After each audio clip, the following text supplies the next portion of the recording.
Good evening दोस्तों। आज इस वीडियो में हम क्लास 10 की कविता fable written by Ralph Waldo Emerson का एक्सप्लेनेशन करेंगे। तो हम इसका एक्सप्लेनेशन स्टार्ट करें उसके पहले हम ये जान लें कि फैबल मतलब होता क्या है। तो फैबल मतलब एक short story that has some moral in it, and mostly in them the characters are animal। मतलब फैबल एक ऐसी स्टोरी होती है जिसमें एक कुछ नीति रहता है, कुछ संदेश रहता है, और मोस्टली ये देखा गया है कि इसमें कैरेक्टर जानवर रहते हैं, उनको कहते हैं फैबल। तो राल्फ वॉल्डो इमर्सन के द्वारा लिखी गई इस फैबल कविता में हम देखते हैं कि उन्होंने इसमें क्या लिखा है। तो हम स्टार्ट करें तो इसमें जैसे ही हम इस पोएम को स्टार्ट करेंगे तो हम ये देखते हैं कि इसमें दो कैरेक्टर को हम पाते हैं। एक स्क्विरल है, टाइनी क्रिएचर, छोटा प्राणी, और दूसरी तरफ एक गाइगेंटिक माइटी माउंटेन है। एक तरफ लिविंग क्रिएचर है छोटा सा, और दूसरी तरफ इनएनिमेट ऑब्जेक्ट है पहाड़। तो दोनों के बीच में एक वर्बल कन्फ्रंटेशन चल रहा है। वर्बल कन्फ्रंटेशन मतलब बहस चल रहा है। तो बहस किस चीज के लिए? हु इज सुपीरियर, सुपीरियर कौन है? पहाड़ को ये लगता है he is superior because of his size, because of his might. लेकिन जो वो छोटा सा प्राणी है स्क्विरल, उसे ये बात समझाता है कि बात ऐसी नहीं है कि इन दिस यूनिवर्स और in this world no one is superior to other. वो ये बात स्क्विरल उसको समझाता है कि कोई एक सुपीरियर नहीं है दूसरे से। क्यों? क्योंकि संसार में ईच एंड एवरीथिंग और क्रिएचर हैज इट्स और हिज और हर वर्थ एंड फंक्शन। ये बहुत ही एक वैल्यूएबल लेसन है, वो स्क्विरल पहाड़ को समझाती है। ठीक है, तो दोस्तों ये इस पोएम को हम करें तो उसके पहले इसका कुछ इंट्रोडक्शन जो दिया गया है किताब में उसको पढ़ लेते हैं। तो the poem describes a conversation between the squirrel and the mountain. मतलब ये कविता स्क्विरल और माउंटेन के बीच के कन्वर्सेशन का वर्णन करता है। The squirrel points out that in this world every being, वो बतलाती है, स्क्विरल बतलाता है कि इस संसार में हर एक चीज, लिविंग और नॉन लिविंग, सजीव हो निर्जीव हो, बिग और स्मॉल, छोटे हो बड़े हो, have their individual reasons for existence. Existence मतलब अस्तित्व। इस धरती पे जितनी भी चीजें हैं, चाहे सजीव हो या निर्जीव हो, हर एक का अपना कोई ना कोई उद्देश्य है, कर्तव्य है, काम है, इसीलिए हर एक चीजों का अस्तित्व है। ये इस कविता का मेन उद्देश्य है जो हमको बतलाता है। ठीक है दोस्तों, तो पहले एक बार कविता को हम पढ़ लेते हैं। The mountain and the squirrel had a quarrel and the former called the latter little prick. One replied, your doubt is very big, but all sorts of things and weather must be taken in together to make up a year and is fair. And I think it no disgrace to occupy my place. If I am not so large as you are not so small as I, and not half so spry. I will not deny you make a very pretty squirrel track. Talents differ. All is well and wisely put. If I can't carry forests on my back, neither can you crack a nut. तो दोस्तों ये तो हो गई कविता का reading. अब इस कविता का एक्सप्लेनेशन हम लाइन बाय लाइन देखते हैं। ओके, तो दोस्तों देखते हैं।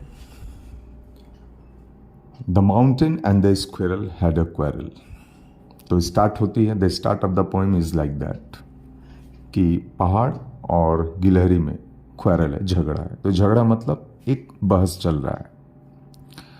तो बहस इस बात का है कि पहाड़ को अपने साइज पे गर्व है, घमंड है। उसे ये लगता है कि because of its size he is superior. इसीलिए उसको घमंड है, और इसी out of this sense of pride वो स्क्विरल को कहता है क्या, कि तुम एक तुच्छ प्राणी हो, ये कहता है। और घमंड पहाड़ को है, लेकिन वो उस छोटे से प्राणी गिलहरी को घमंडी कहता है। तो क्या कहता है, the mountain and the squirrel had a quarrel, दोनों के बीच में एक झगड़ा है, बहस है। एंड द फॉर्मर मतलब हो गया पहले वाला, तो पहले वाला कहने का अर्थ हो गया माउंटेन, पहाड़ को कहा गया है। तो यहाँ dear students, former and farmer, एक फार्मर होता है मतलब किसान, ये हो गया फॉर्मर मतलब पहले वाला। कॉल द लैटर मतलब हो गया बाद वाला, तो बाद वाला मतलब गिलहरी के लिए कहा गया। तो यहाँ भी लैटर और लेटर मतलब पत्र, और लैटर मतलब हो गया बाद वाला। तो पहले वाले ने मतलब पहाड़ ने लैटर स्क्विरल को कहा क्या, लिटिल प्रिग, लिटिल मतलब छोटा, प्रिग मतलब अहंकारी। तो यहाँ पहाड़ गिलहरी को कह रहा है तुम तुच्छ छोटे से प्राणी बहुत अहंकारी हो, लेकिन बात उल्टा है। अहंकारी वो गिलहरी नहीं है, अहंकार तो किस में भरा हुआ है, उस पहाड़ में इसलिए भरा हुआ है अहंकार क्योंकि वो समझ रहा है कि वो उसका साइज बहुत बड़ा है, बहुत माइटी है। तो इसका मतलब है कि इट डिजर्व्स, उसे लगता है कि I deserves special attention and superiority, और इसीलिए उसके अंदर घमंड है। तो नेक्स्ट लाइन में बन रिप्लाइड, बन मतलब होता है एक छोटा सा नरम केक, और साथ ही साथ स्क्विरल को बन भी कहा जाता है, ठीक है। तो स्क्विरल क्या रिप्लाई देती है, यू आर डाउटलेस मतलब कोई संदेह नहीं, वेरी बिग, इसमें कोई संदेह नहीं, आप बहुत विशाल हो। लेकिन उसके बाद एक बहुत ही इंपॉर्टेंट मैसेज वो गिलहरी देती है, वो सिर्फ पहाड़ को ही नहीं देती है, हम सभी को देती है। तो क्या दे रही है, all sorts of things, all मतलब प्रत्येक, सॉर्ट्स ऑफ थिंग्स मतलब चीजें, मतलब हर एक चीजें लेकर, वेदर चाहे वो मौसम हो, must be taken in together मतलब एक साथ लेना चाहिए, to make up a year, to make up बनाना ईयर। मतलब इस लाइन का अर्थ हो गया, वो यही कहना चाह रही है कि ये पूरे संसार में हाँ एक बैलेंस है, हर एक चीज का अपना इंपॉर्टेंस है। तो जैसे अगर हम समय की बात करें, जैसे एक साल 12 महीनों से बना है, और हर एक महीने 30 दिन से बना है, और हर एक दिन घंटों से 24 घंटे से बना है। इसका और हर एक घंटा मिनट से बना है, 60 मिनट से, और हर एक मिनट सेकंड से बना है। इसका मतलब सेकंड समय का सबसे छोटा हिस्सा है, और साल कहा जाए तो बड़ा हिस्सा है। लेकिन अगर इनके बीच से किसी एक कड़ी को हटा दें तो ये पूरा जो बैलेंस संतुलन है डिस्टर्ब हो जाएगा। तो वह गिलहरी यही कहना चाह रही है कि ये जो पूरा ब्रह्मांड है, ये पूरा स्फीयर मतलब धरती पे हर एक चीज मिलाकर, चाहे वो हिमालय पहाड़ हो, माइटी पहाड़ हो, शक्तिशाली पहाड़ हो, या एक छोटा सा प्राणी हो या जीव हो, सजीव या निर्जीव, सबको लेकर ये धरती बनी हुई है। ठीक वैसे ही सभी ऋतुओं को लेकर, प्रत्येक दिन का मौसम लेकर साल का ऋतु बनता है, साल का मौसम बनता है। ऐसा नहीं है कि कोई एक ऋतु पूरे साल का, एक दिन का तापमान या मौसम पूरे साल का मौसम बनाता है। वो इस बात को बतलाना चाह रही है। फाइनल वो चीज़ वो बतलाना चाह रही है कि एक पूरे इस धरती पे और पूरे इस प्रकृति में एक इक्विलिब्रियम है, मतलब एक बैलेंस है, और यह बैलेंस अगर एक भी चीज उसमें मिस हुआ तो पूरा बैलेंस डिसबैलेंस हो जाएगा। वो इस बात को उस जो प्राउडी जो पहाड़ है उसको ये बात बतलाती है। ठीक है दोस्तों, अब अगले लाइन में देखते हैं। एंड आई गिलहरी कह रही है, think it no disgrace, disgrace मतलब अपमान, मतलब गिलहरी ये कह रही है कि ना मैं चिंतित हूँ, ना मुझे किसी शर्म है, ना मैं अपने को ऐसा मतलब डिस्ग्रेस अपमानित महसूस करती हूँ। तो क्यों?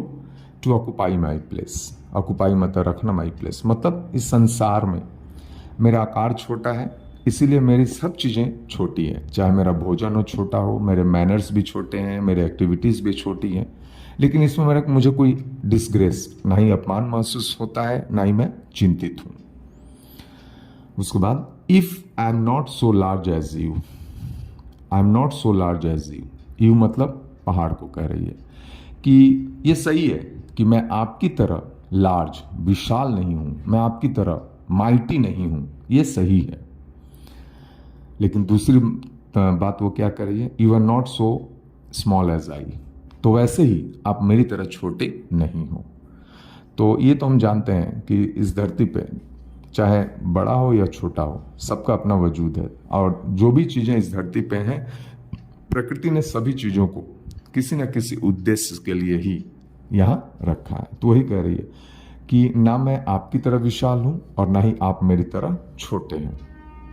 And not half so spry, और ना ही आप, स्प्राई मतलब हो गया एक्टिव, चंचल, मैं जितनी चंचल हूं आप उसके आधे भी नहीं हैं। मतलब I can easily move anywhere, I can jump, I can run, but you can't. It is not about पूरा, मतलब आधा भी आप मेरी तरह चंचल नहीं हो।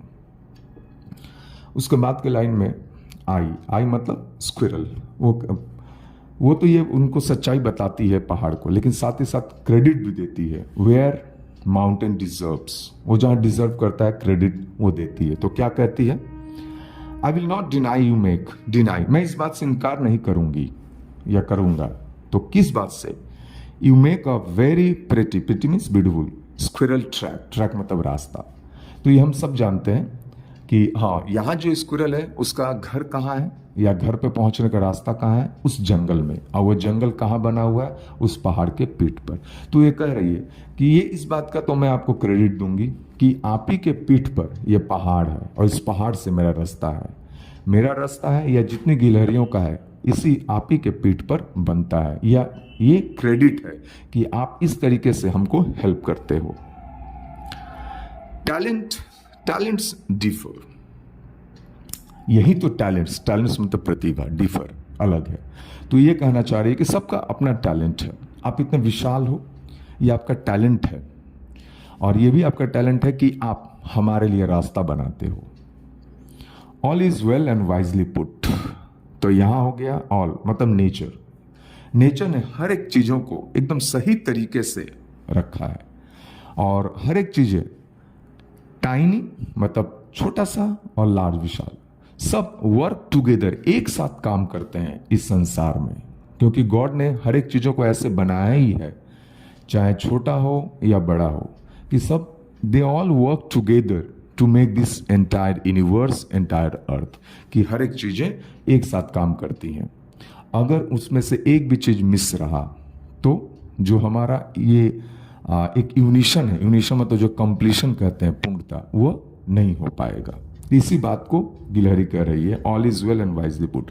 भगवान ने या गॉड ने या नेचर ने हर एक चीजों को बहुत ही चतुराई से, दिमाग से एक रखा है, बनाया है।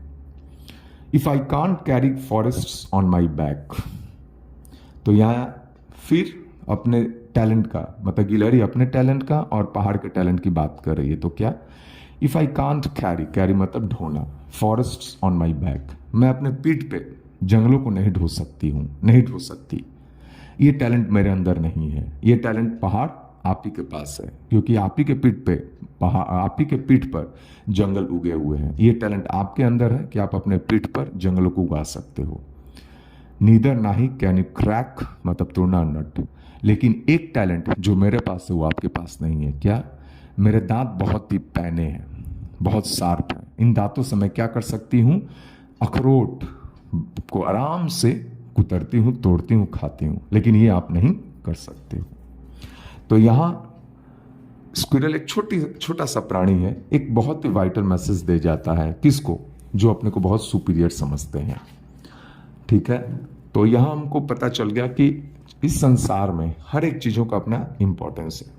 तो हमको किसी को उसके साइज, उसके कलर के आधार पे ना ही उसको रिडिक्यूल करना चाहिए, ना ही डिसऑनर करना चाहिए। एट द सेम टाइम साथ ही साथ हमको अधिकार नहीं है कि हम किसी के ऊपर अपनी सुपीरियरिटी एस्टेब्लिश करें या अपनी सुपीरियरिटी रखें। ठीक है दोस्तों, तो इस वीडियो में हम इतना ही कर रहे हैं। आप लोग कमेंट्स ज़रूर कीजिएगा कि ये वीडियो कैसा लगा। अब मोर इन द नेक्स्ट वीडियो, अगले वीडियो में एक नई कविता के साथ हम आएंगे। ठीक है, थैंक यू वेरी मच।